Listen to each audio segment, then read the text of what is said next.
Qin Yichen perlahan membuka matanya. Mata dewa itu tampak lebih tajam. Apakah satu pedang memotong Raja Dewa atau membuka dunia dengan satu pedang?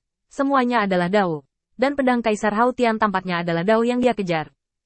Dia juga ingin suatu hari, dengan pedang ajaib di tangannya, memotong semua ketidakadilan di dunia. Pedang itu mungkin naik di atas langit, dan melenyapkan orang-orang yang mengaku lebih unggul dari semua makhluk. Dewa Hautian adalah kaisar yang sebenarnya. Leluhur bayi darah juga menghela nafas dengan emosi. Tampaknya kaisar langit luas akhirnya bisa disebut dewa langit luas di sini.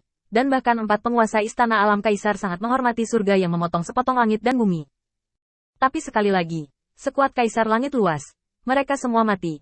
Hal ini membuat 4 kepala istana besar bertanya-tanya, dapatkah mereka benar-benar kembali dengan karakter putra Baize, yang jelas lebih lemah dari leluhur kulit hitam oleh A generasi? Saya khawatir bahwa hanya dengan kembalinya naga sejati, semua ini dapat ditulis ulang. Terbang melintasi alam semesta, ada jalan putus-putus di mana-mana, yang membuat Qin Yichen terlihat serius. Yang paling tragis adalah bahwa di bawah jalan yang tak terhitung jumlahnya, bahkan seluruh mayat 10 dewa besar sulit ditemukan. Sisik naga yang rusak telah redup selama ratusan juta tahun. Mungkin komet yang terlihat biasa adalah sisik naga yang pecah dan jatuh. Qin Yichen telah mencari di sini untuk waktu yang lama, dan yang pertama juga mengungkapkan keraguan di hatinya. Dia benar-benar memikirkannya. Dapatkah mereka kembali? Bukannya dia tidak percaya pada dirinya sendiri, tetapi bahwa naga sejati dan ayah Bai Guanxing telah kembali. Dan peluang menang pasti akan tumbuh sedikit lebih banyak daripada mereka. Dan kemudian tumbuh ke tingkat yang jauh lebih tinggi daripada leluhur hitam. Oleh karena itu, Qin Yichen bingung. Alih-alih menghabiskan seluruh energinya untuk mereka, Bai Guanxing tidak tahu apakah ada cara untuk menemukan jejak Longzhu. Tapi Bai Guanxing sangat malu tentang ini. Dan bahkan Qin Yichen tidak perlu bertanya, jika ada cara yang lebih mudah, apakah Bai Guanxing akan repot-repot untuk menyenangkan? Dan Putri Wen Qing, yang mengikuti Qin Yichen, juga lebih yakin, kayu. Rambutmu menjadi emas. Ketika kamu menerima sengatan Du Yao Yao, aku bisa melihatnya dengan jelas. Itu jelas bukan ilusi. Qin Yichen melihat ke belakang. Ekspresinya tertegun, rambutnya berubah keemasan. Wen Qing mengatakan hal yang sama dalam pertempuran antara Di Jiang dan Heilong. Tetapi pada saat itu hanya sekilas. Melihatnya sekarang, bahkan Hua Daoru mengangguk, yang sepertinya bukan ilusi. Qin Yichen menggaruk rambutnya lagi. Tidak apa-apa. Tidak rontok, tapi tidak berubah menjadi emas. Faktanya, tubuh Taonya hanya dimanifestasikan oleh pedang ilahi bawaan.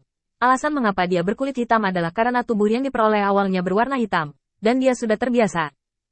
Tapi tubuhku yang didapat terbangun dengan darah, terutama ketika kekuatan darah meledak, rambutnya berubah menjadi emas.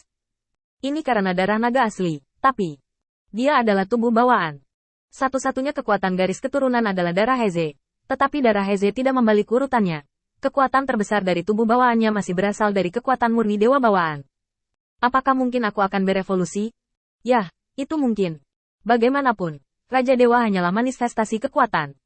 Aku mencapai kekuatan semacam itu, dan aku juga bisa disebut Raja Dewa. Qin Yichen bercanda dengan tenang di dalam hatinya. Tetapi pada saat ini, dia melihat Jin Ruyan berseru dan menunjuk ke bagian tertentu dari kehancuran. Lihat di sana. Ketika melihat bersama, Qin Yichen menemukan bahwa ini tampaknya adalah benua yang hancur. Luas aslinya tidak lagi terlihat. Ruangnya terdistorsi. Jurangnya dalam. Dan kekuatan yang tak terlukiskan tetap ada di mana-mana. Tapi di benua ini, sebenarnya ada bola.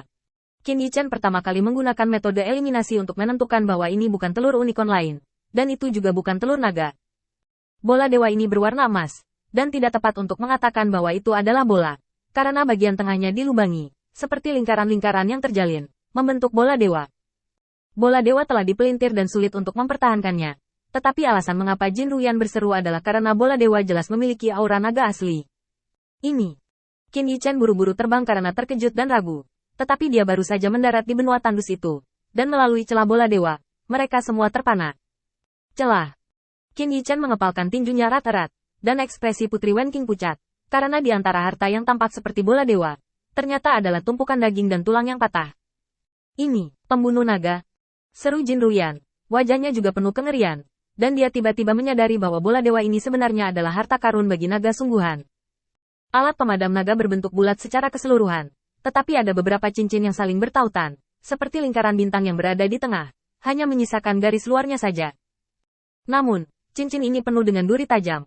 Meskipun kekuatannya telah hilang setelah ratusan juta tahun.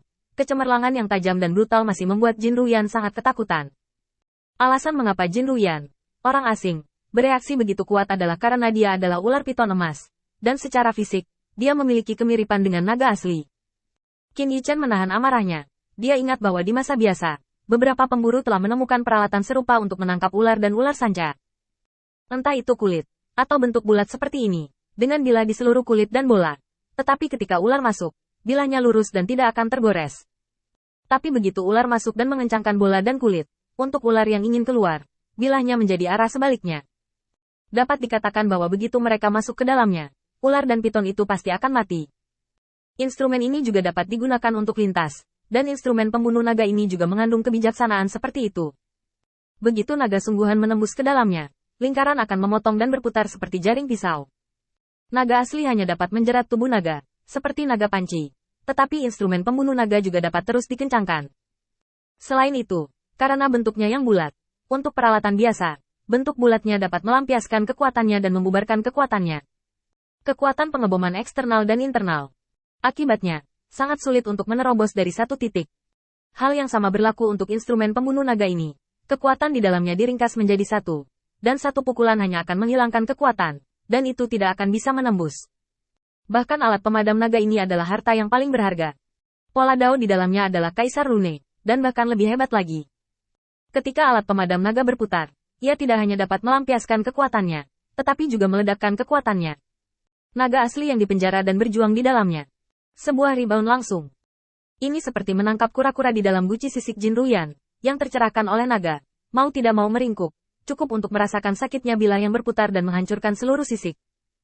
Hua Daoru, yang juga merupakan keturunan naga sejati, semakin gemetar, dan wajahnya yang cantik menjadi pucat, seolah-olah ritual pembunuhan naga ini benar-benar dilatih secara khusus, dan itu bisa dianggap sebagai harta karun untuk menahan naga sejati. Ini adalah referensi untuk kebijaksanaan bola dunia. Suara Bai Guansing dingin. Bola dunia, menyimpulkan fenomena langit. Ketika bergerak, itu mendistorsi dunia, dan bahkan dapat melakukan perjalanan melalui masa lalu dan masa kini.